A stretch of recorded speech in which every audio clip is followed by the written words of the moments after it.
You are crouched low, knees sinking into cold mud. The night breathes heavy around you, full of wet leaves, distant water, and the scent of something alive. Not human, not safe.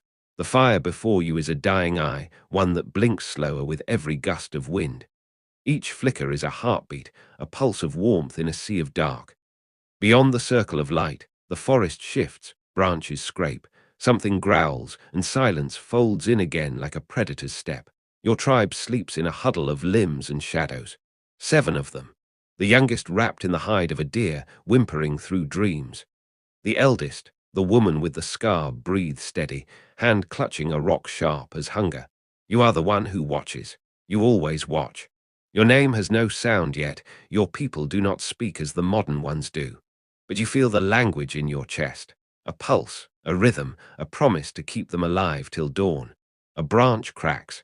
The sound is soft, but your skin knows it before your ears do. You freeze. Every nerve remembers.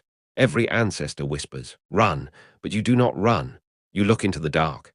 And there, between the trees, 2 faint lights move. Not stars, not fireflies. Eyes, yellow, patient, ancient. The creature steps forward, silent but enormous, fur rippling under moonlight, paws sinking into wet earth without a sound. It's been following your scent for hours, maybe days. A giant cat with a jaw that could shatter bone in one bite. It doesn't hunt because it's hungry. It hunts because this is its world, and you are the stranger in it. The air tightens. You hear your own heart. You taste iron on your tongue. Fear, real and old. The kind that no longer fits in the human throat.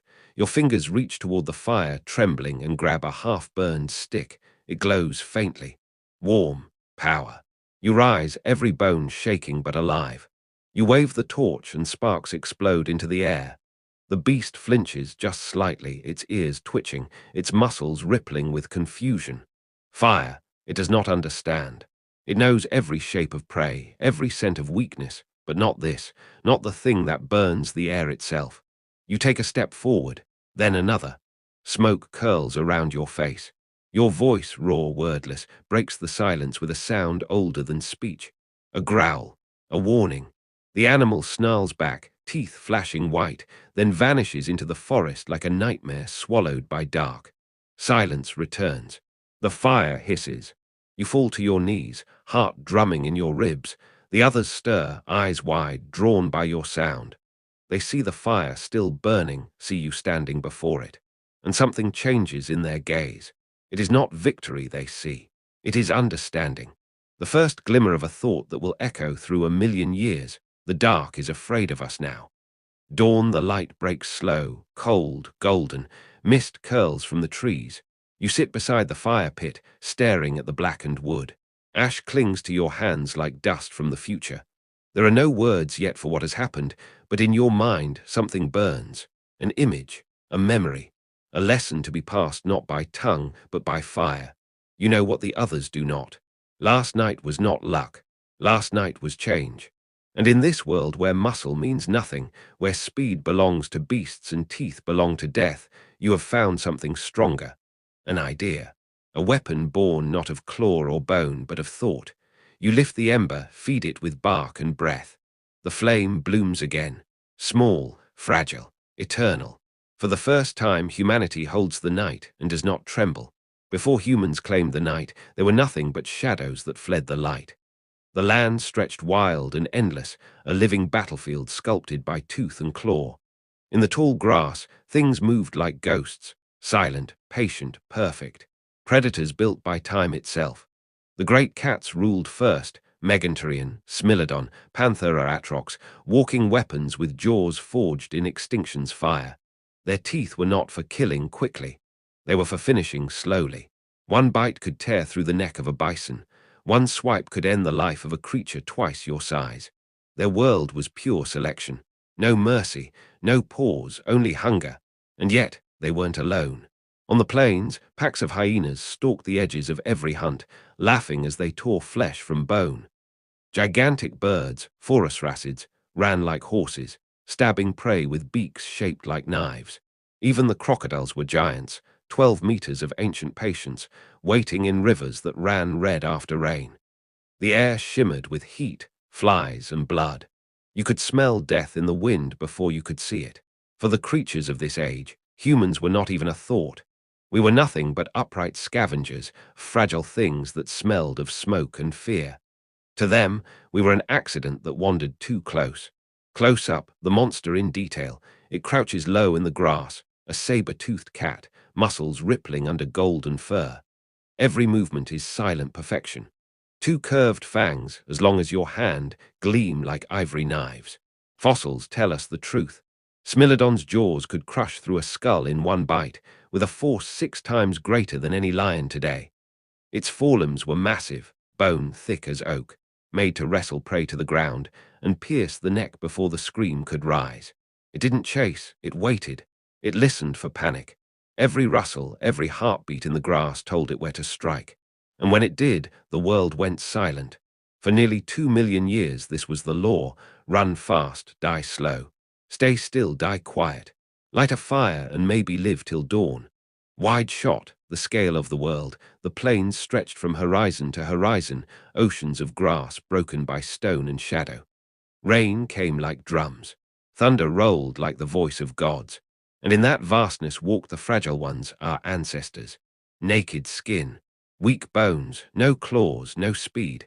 They stood upright and saw the danger before it came, but what good was sight when the body couldn't flee fast enough? They had no home, every step was a gamble, every night was a sentence, and yet they kept walking. Cut to a scene of hunt, the cat crouches. Ahead, a herd of young antelope graze, unaware. Behind them in the tall grass, 2 humans wait still, silent, watching the same prey. The cat sees them. The humans see the cat. Both freeze. The cat knows they are too small to matter. The humans know it is too strong to fight. But still, something flickers in their eyes: calculation. A thought, a plan. When the cat strikes, chaos erupts, the herd scatters. The cat kills one but leaves the rest. And when it drags its prize into the brush, the humans follow, patient, careful, waiting for the right moment to steal what's left.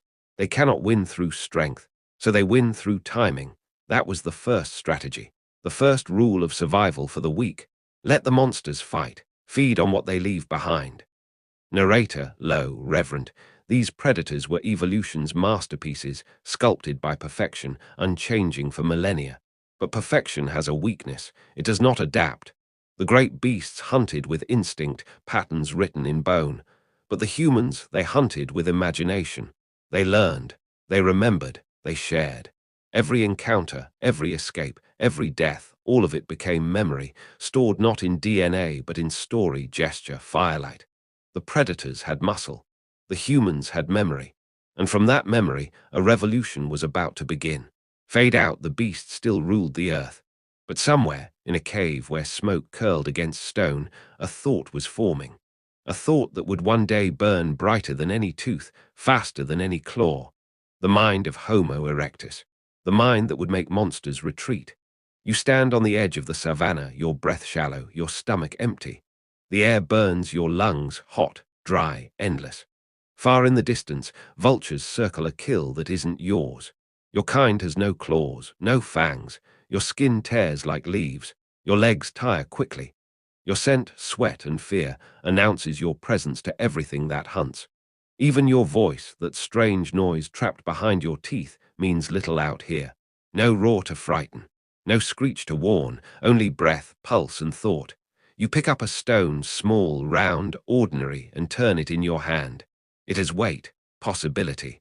But against the giants of this world, the lions, the saber-tooths, the elephants, the towering shadows that own every watering hole, it's laughable. You are not a threat. You are not even competition. You are the world's most fragile animal, trying to survive in a world designed to crush fragility. Narrator, low, ironic. This wasn't a fight. It was a physics problem. Every law of nature declared you should not exist. You cannot outrun the predator. You cannot overpower it. You cannot outlast it. But you can outthink it. Cut to the humans in motion. They move slowly across the plain, a line of upright figures shimmering in heat. Children carried on shoulders, tools clutched in hands, their feet blistered, their bellies hollow, their eyes alive. They watch everything: the vultures, the tracks in the dust, the direction of the wind. They remember where water once lay. They recall the shape of trees struck by lightning and where fire had lived. In a world where every beast had instinct, they had awareness. That awareness was their only weapon. Narrator, to be weak is to learn. To be hunted is to observe. To lose is to adapt. Every failure carved intelligence into the skulls of these early people. Every scar was a lesson written not in language, but in nerve and bone. They began to understand cause and effect. When the wind carried their scent, death followed. When they walked against the wind, the beasts didn't smell them. A pattern, a rule, one discovery at a time. Close up, hand and stone, a hand lifts a stone. Another hand, smaller, watches, then imitates. The larger hand strikes one rock against another, sparks fly. A flake falls, sharp and thin. The child's eyes widen. The adult picks up the flake, tests it against skin. A line of red appears, sharp enough to cut. They've made something the world has never seen before. An edge.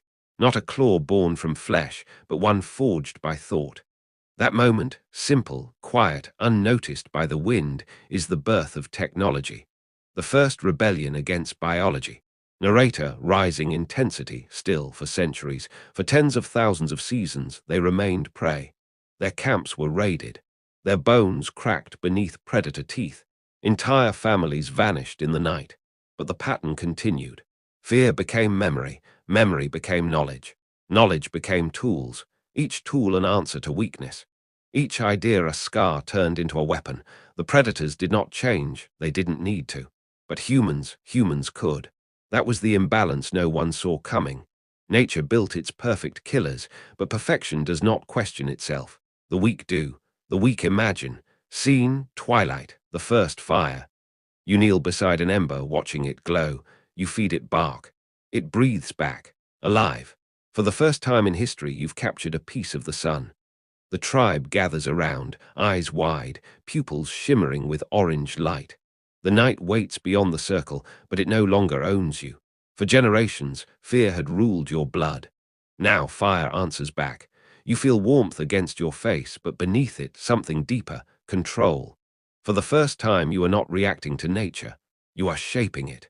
Narrator, quiet, reverent, this was not a victory of strength. It was a victory of weakness turned inward, weakness transformed into mind. The predators ruled by instinct, but instinct does not dream. Instinct does not wonder what if. And so, among the ashes and bones of the world's fiercest age, a fragile being rose, not with claws, not with speed, but with curiosity. And curiosity, once lit, burns forever. Rain has fallen for days. The fire is gone. The tribe huddles together in the dark, trembling under hides, soaked with water and fear. You listen to the forest breathing. Every crack, every whisper of leaves sounds like the approach of something alive, something with teeth. You remember light, you remember warmth, but memory cannot burn. And then, thunder. A flash splits the sky, blinding white. The air itself screams. A tree not far away explodes in flame, a pillar of light piercing the storm. The others flinch and scatter, but you do not run. You stare. The fire moves like an animal made of sun and breath. It roars. It devours. But within that destruction, there is beauty. You crawl closer, feeling the heat lick your face. The smell of sap and smoke fills your lungs, sharp, sweet, dangerous. You know this thing can kill, but what if it could protect? Narrator, low, reverent. The first humans did not invent fire. They found it, fallen from the sky, born of storms, or sparked by stones that kissed too hard. But finding is not the same as keeping. The difference between beast and human was not discovery, it was control. Cut to the struggle. Your tribe gathers around the flaming tree. Some scream, some throw sand. But you reach out with a branch. You touch the edge of the flame. It bites, it hisses, it climbs. For a moment pain floods your body, but you do not drop it. You swing the branch toward the others and the dark leaps back. They watch. Awe, fear, wonder. The rain hisses as it meets the flame. Steam rises, a battle of sky and earth. When the fire weakens, you feed it bark, grass, bone. It breathes again, alive. And as dawn comes, it still burns. Narrator, building intensity, archaeologists would one day find traces of this miracle, charred bones, scorched stones, ash in the soil of ancient caves like Kesem Cave and Wonderwork. But in this moment, 2 million years ago, no one is watching with instruments or notebooks. Only eyes, only hearts, only the dawning realization that this small, flickering light had rewritten the laws of survival. Fire was not just heat, it was power. Seen, the reaction of PIDATORS, night returns. You sit by the glowing pit, the flames crackling like laughter. Beyond the light, two eyes glimmer, a hyena hungry, circling, but it does not come closer. The fire spits, hissing sparks into the dark. The creature flinches. Then, silence. It retreats. The rest of the tribe stares, wide-eyed. The night that once belonged to the beasts now kneels before your light. The children laugh, not from joy, but disbelief. The elders watch the flames dance across their faces, and something ancient passes between them. A thought without words. We are not the hunted anymore. Narrator, quiet, philosophical. Fire gave more than safety. It gave time. Time to sit. Time to think. Time to imagine. Around the flames, the first stories were born, gestures, grunts, songs without words. The mind stretched further into the future. It changed digestion, warmth, movement, even sleep. It softened food. It hardened tools. It turned darkness, once the oldest enemy, into a companion. For the first time, humanity did not fear the coming night. They invited it. Cut to symbolic moment, you lift a burning branch and walk to the edge of the plain. Wind howls, shadows stretch. In the distance, lightning flashes again, another fire far away. You raise your torch high, and for a heartbeat it seems to answer. Two lights, one natural, one human, facing each other across the world. The sky burns, the earth smokes, and in between them stands a creature that has begun to dream of gods. Narrator, final lines, epic and poetic. With fire, humanity claimed more than warmth. They claimed imagination. The beasts had ruled through terror, but terror cannot survive in the light. Fire became the heartbeat of civilization, the pulse that carried us through storms, through ages, through extinction. It was not muscle. It was not speed. It was the spark that whispered, "We are more than what hunts us." You walk among bones, old ones, white as sun. A trail of death scattered across the grass, ribs like fallen branches, skulls cracked by teeth the size of knives.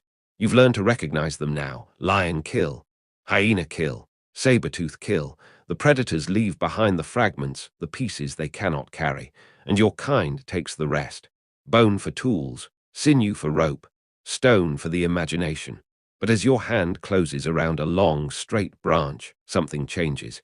It feels different, balanced, potential waiting to be unleashed.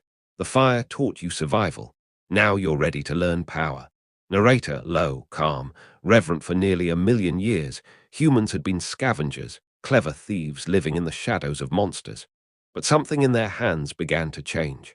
Bones became hammers. Stones became blades. Branches became extensions of intent. At first, they struck with them. Then they threw. Cut to a hunt scene. You crouch behind a rock, eyes fixed on the herd of antelope grazing ahead. They are fast, too fast for you to chase. But you've watched the cats hunt. You've seen their pounce, their patience. So you imitate.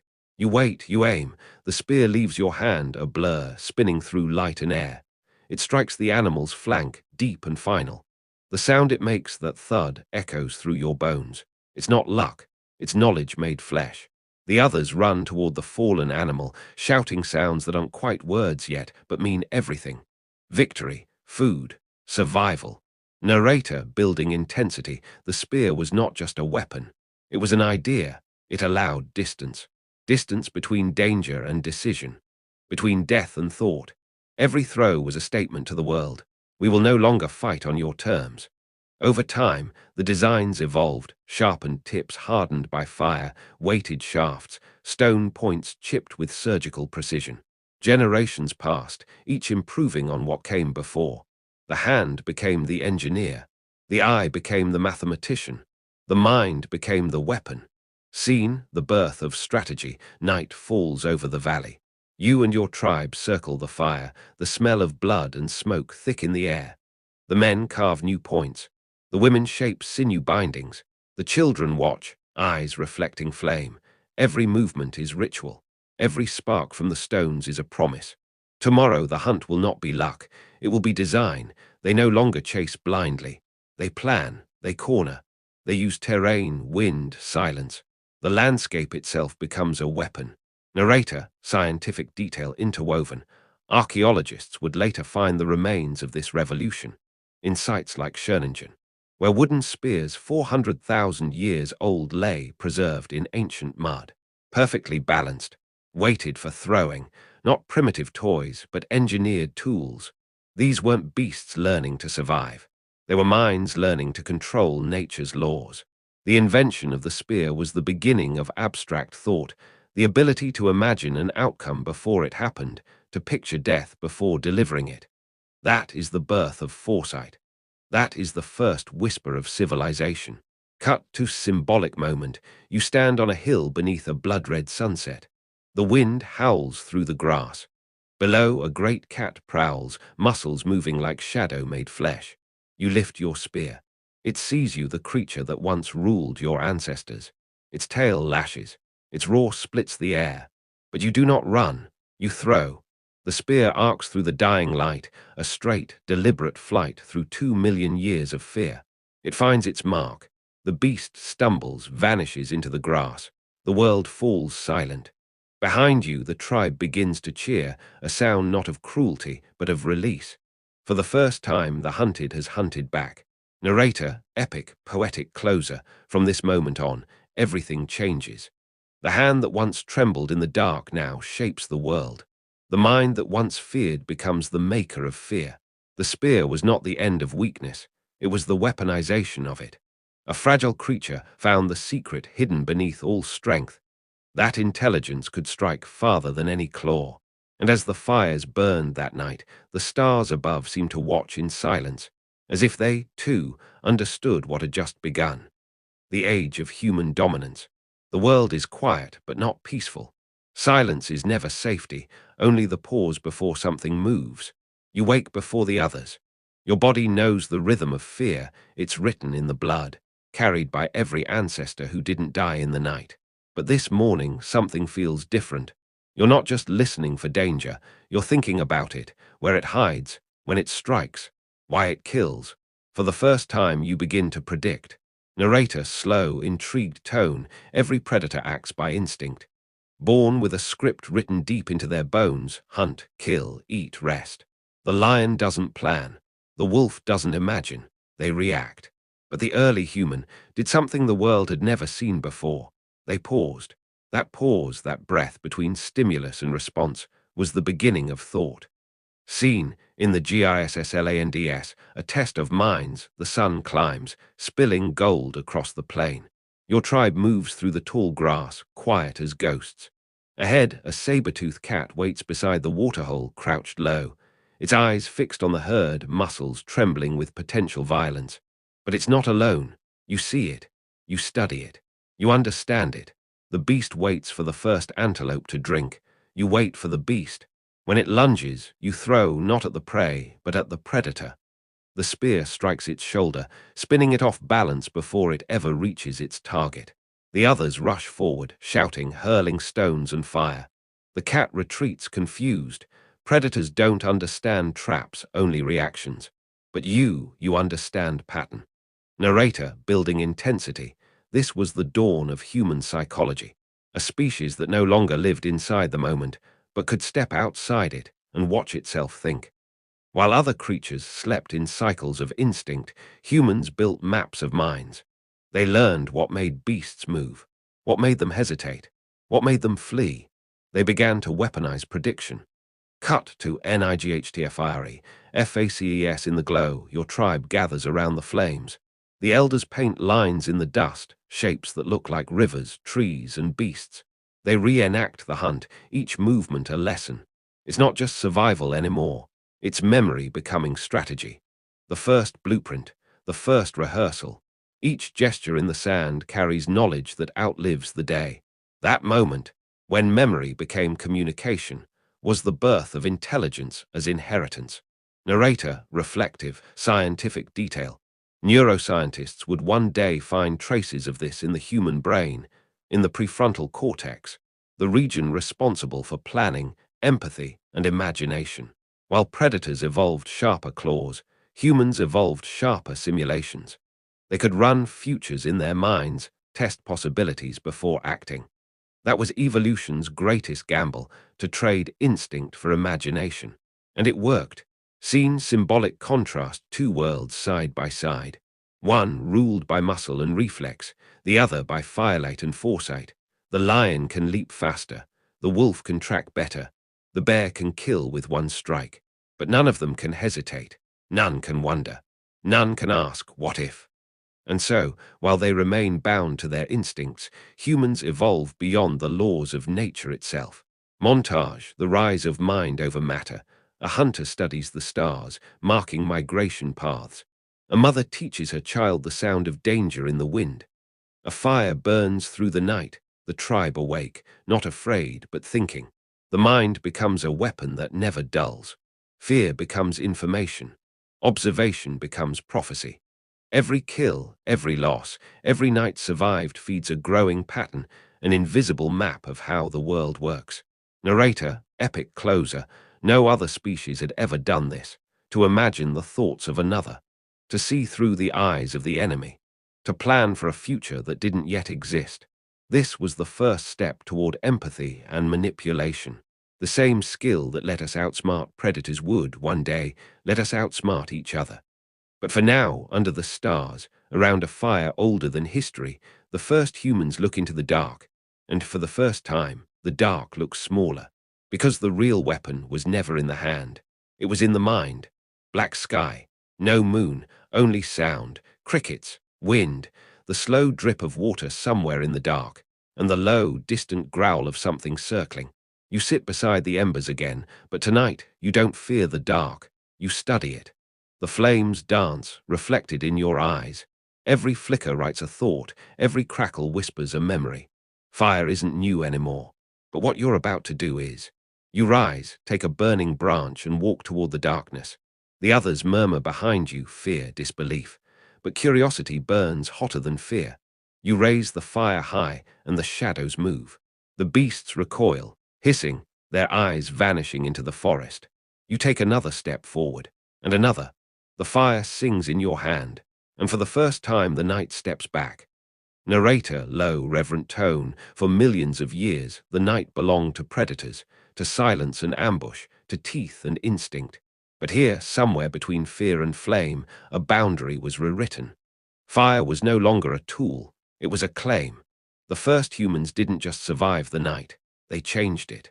Seen, the hilltop encampment by dusk, smoke curls above the ridge, a signal seen for miles. Your tribe has built a ring of fires, each flame like a heartbeat. Inside that circle there is laughter, meat roasting, children sleeping. Outside it the predators pace and snarl. They don't understand what's happened. The ground once theirs now burns. Their eyes can't pierce the glow. Their instincts whisper, stay back. And so they do. The night still hums with danger, but something fundamental has shifted. You can feel it, not in muscle or bone, but in spirit. You've turned fear itself into a weapon. Narrator, scientific detail in cinematic flow. Archaeologists would one day uncover the charcoal and ash of this revolution. In caves like Jesha, Benot Yakov, Wonderwork, and Kesem, ancient hearths blackened with time, evidence of something more profound than survival, control. Fire changed everything, not just warmth and light, but digestion, nutrition, and time itself. Cooked food meant more calories with less effort. Brains grew, bodies adapted. And for the first time in history, nights grew longer because humans could stay awake. Time expanded, and with it, imagination. Seen, the flame as language, the tribe begins to use fire to speak. A signal on the cliff means danger. A smoke column means come. 3 fires burning together mean we live. Each pattern is a message, each glow a declaration. Fire becomes the first alphabet, the first network connecting minds across distance. You realize the light can travel farther than sound ever could. It's not just a tool of survival, it's a broadcast of dominance. Montage, the world awakes to fire, flames shimmer in distant caves, reflections of intelligence spreading continent to continent. Predators avoid open plains now. The glow has become a warning. Humans walk with torches through the night, not as prey, but as explorers. The landscape begins to shift around them, charred wood, blackened fields, new growth. Nature itself begins to bend. The earth learns a new rule: where humans walk, fire follows. Narrator building tension, but mastery comes with a price. Fire obeys no one completely. One spark can protect or destroy. In time, tribes would learn this truth the hard way, that the same flame that gave them power could erase them in an instant. Yet even then, they wouldn't turn back. Because once you've seen the dark retreat, you can never fear it the same way again. Scene, symbolic moment. You stand before the flames, eyes reflecting the orange light. Ash clings to your skin like war paint. Behind you, your people sleep. Before you, the world burns gently, tamed, alive, yours. The fire hums softly. It knows what you've done. You've taken something divine, lightning, captured from the gods of chaos, and made it human. You kneel and whisper to it, as if to an old spirit. Keep us, feed us, fear us no more. Narrator, mythic closer. From that night onward, the stars no longer looked down on a world divided between light and dark. The balance had shifted forever. Fire gave humans what no claw or fang ever could: control over fear itself. And in the glow of that first empire of embers, a truth older than civilization was born. We did not conquer the night with strength. We conquered it by refusing to be afraid of it. The valley is vast and golden. Rivers coil like sleeping serpents through the grass. The air trembles with the hum of life, wings, hooves, distant roars. But at the center of it all, a thin column of smoke curls toward the sky. Not a wildfire, not lightning's aftermath. A signal, a mark of order in a world that had never known it. You stand beside the fire ring, your bare feet pressed into the cool soil. You can feel it, the land beneath you, the rhythm of water and wind, the pull of animals, the patterns of seasons. And somewhere deep in your bones, an idea begins to grow. What if the world could be shaped? Narrator, low, reverent tone. For the first 2 million years of Earth's wild age, everything obeyed the same law: adapt or die. But then came a creature that didn't follow the rule. Instead of adapting to the land, they began to make the land adapt to them. This was not yet civilization, but it was its heartbeat. Seen the camp on the hilltop. Your tribe moves camp often, chasing herds, avoiding drought. But this time you stay. The fire pit becomes permanent. The stones are placed in a circle, each one with care. Around it, shelters rise, branches woven, hides stretched, entrances facing east. The wind no longer dictates where you sleep. You choose. At night, the tribe arranges the fires in a pattern, a crescent facing the valley below. Every flame is placed for a reason. The light blinds predators approaching from the dark. The smoke masks the scent of your sleeping ones. The layout is deliberate, intelligent. You've built the first design. Narrator, scientific detail, cinematic flow. Archaeologists would one day find echoes of these early human blueprints. Rings of stone in the plains of Africa, ash-filled hearths in the caves of Asia, circles of tools and bones, each a ghost of a plan that once saved a tribe. These were not random camps. They were defensive systems, the earliest human architecture. Seen the hunt, it's midday. The herd is restless, their shadows flickering across the grass. But you've seen how they move. You've learned their rhythm, their blind spots. You and the others lay branches in a narrow V-shape, guiding them toward the cliff. You light the grass behind them, smoke rises, heat pushes forward. The animals panic, running straight into the trap. Spears fly. The hunt succeeds. The smoke drifts up the valley, carrying the scent of cooked meat and victory. The world itself becomes part of your weaponry. Fire, wind, terrain, no longer enemies. Now allies. Narrator, building awe. This was humanity's first great invention strategy. The idea that nature could be arranged like a board, and that every piece, rock, river, hill, flame, could serve a purpose. From that spark came everything. Cities, walls, maps, empires. But it began here, with a campfire placed just so, and a human mind that thought, we can make the world do what we want. Seen, the night after the hunt, the fires burn high. The tribe feasts. Children dance in the smoke, laughing. And yet you notice something more. The predators, they no longer come close.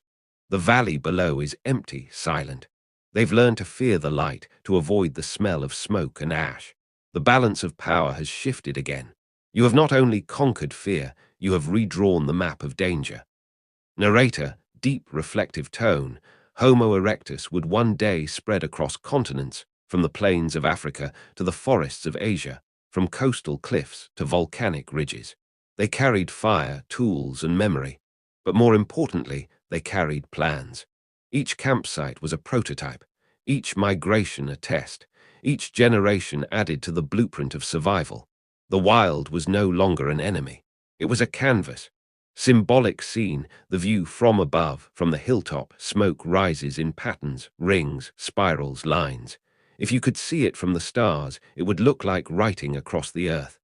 The first language of power. Not words, not symbols, but design. Narrator, mythic closer, long before humans built walls or temples, they built intention. They shaped the wind. They placed their fires where the night was weakest. They turned danger into geometry. Every city that would one day rise, from Sumer to Rome, from Angkor to New York, was born from this moment, when a small tribe of fire-bearers stood in a circle of smoke and realized, we are not part of nature anymore. Nature is part of us.